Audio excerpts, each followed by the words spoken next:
Magandang araw mga kaibigan. Bigyan natin ng reaction opinion itong post ni Kipi Chu 40 minutes ago. Ano lang siya, laugh emoji lang nilagay niya but may picture. Ayan may portrait ni Speaker Martin Romualdez at parang may nagsasalita. I believe, correct me if I'm wrong dahil walang description ni Kipicho, sa loob ito ng chapel sa kamara. Kasi nagpamisa sila May mga napanood akong video na dinala ng mga House prosecutors yung articles of impeachment, dinala nila sa altar at nagdasal. So, ano ba ito? Bakit nandyan ang litrato ng isang tao na buhay pa naman, correct? Bakit nakalagay dyan? Nagtaka ka, akala ko may nangyaring masama si Speaker Martin Romualdez yan Nilagay siya dyan. Okay, magbasa tayo sa mga comments. Basely Razan, rest with no peace. Ano ba yan? Rest with no peace. Lani Inlal, I could say, ma'am, rest with no respect. Zen Bilar, my happiest condolence. Okay, kung may nangyaring masama, yun, yung botohan 18-5 sa Senado na ibinalik back to sender yung articles of impeachment sa Kamara para sagutin ang constitutional issue. So, sa mga hindi pa nakapanood sa una kong mga vlog, constitutional issue is nalabag ba ng mga kongresista yung 1-year ban o 1-year bar rule sa impeachment na nakalagay sa konstitusyon. Very explicit po sa konstitusyon na ang isang impeachable official dapat masampan siya ng kaso once a year lang. Ang nangyari sa Kamara, 3 impeachment case ang naisampa laban kay BP Sara noong December last year. Nandun, nakabinbin lang, nakatulog. Then bigla, noong February 5, may pang-4 na impeachment. Yon ang ipinasa sa Senado. So, bali, 4. So, nasunod ba yung 1-year ban against an impeachable official? Ang motion ni Senator Bato de la Rosa is i-dismiss na yung impeachment case dahil nalabag ang konstitusyon. Yun ang motion. Yun sana ang bobotohan. Kaya lang matalino itong si Senator Alan Peter Cayetano, naglagay siya ng amendment sa motion na ibalik na lang natin sa Kongreso, sa Kamara, para sagutin ng mga kongresista, ano ba ito? Nasunod nyo, hindi yung 1-year ban. Ayun. Kaya ito, malaking setback. Talagang condolence talaga. Condolence sa pagkatalo. Although, sabi nga ni Senator Padilla, we have won the battle but not the war. Iba yon, ibang war, ibang battle. One single, pa lang ito, labanan. Panalo si BP Sara. But the entire impeachment process, wala pa. Okay, so, condolence. Ang daming nagko-condolence dito na wala namang, hindi naman nagurgur. Natalo lang.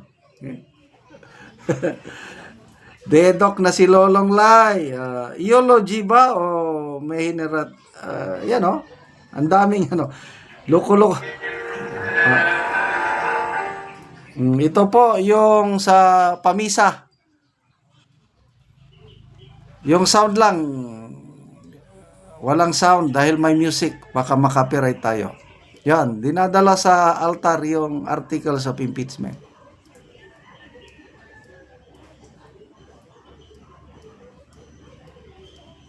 Malungkot ang mga House prosecutors.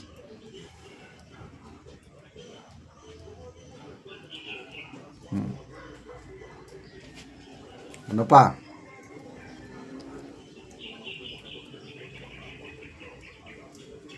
Ito, si Joey Di Bebre. Post niya 36 minutes ago. After remand yung naibalik. After ma-remand ng complaint, ayun, nagpamisa ng mga papel. Bakit papel? Kasi yung makapal na articles of impeachment, ilang, tatlo ata, no? Dinala, inialay doon sa altar para magdasal, para humingi ng tulong sa Diyos. Anyway, maganda naman. They are invoking God's guidance, blessing, which is good. Magbasa tayo ng mga comments.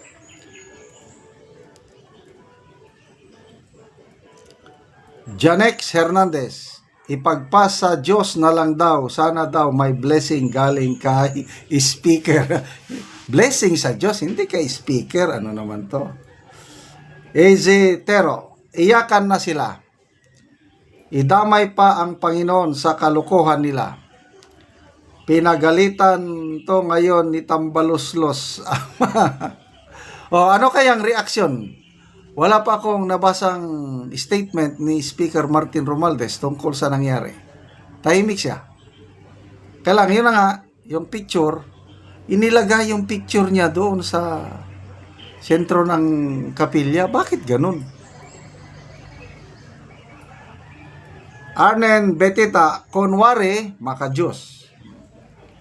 Wilfreda Salas, kulang sa wisdom ng mga tao sa House of Representatives. Kaya back to sender kasi hindi umaayon ang panahon, meaning wala na dapat impeachment, dapat magtrabaho na ng maayos para sa ikakaunlad ng bansa. Melanie Cabanilla, Heal Our Land po talaga ang song, samantala sila nagpapagulo sa land. Lord, heal our land. Oh, heal our land. Hindi ko kabisado ang lyrics, kaya lang napakaganda ang mensahe ng kantang ito. Sana God heals our land. Kaya lang, ang nagpapagulo, itong mga nag-file ng impeachment complaint, hindi nila sinunod yung konstitusyon. Okay, salamat mga kaibigan sa inyong pagsubaybay sa ating channel. Nakakatulong kayo ng malaki sa Tribong Talandig dahil ang income natin sa channel na ito is pantulong sa tribo. Namimigay tayo ngayon ng mga yero at pako para makapagpatayo sila ng mas maayos na bahay itong Tribong Talandig sa Bukidnon. Panoorin nyo ang video na ito. Kaya nalamat ni sa Ginoo nga nakabalay mi. Dili mi makabalay og wala mi hinabangi sa impulsor.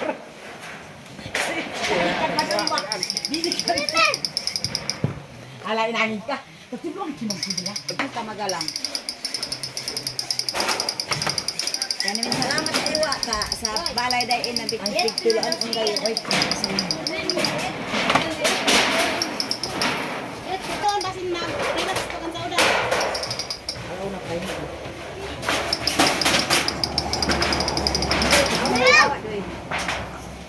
Kuan yan, bay? Day.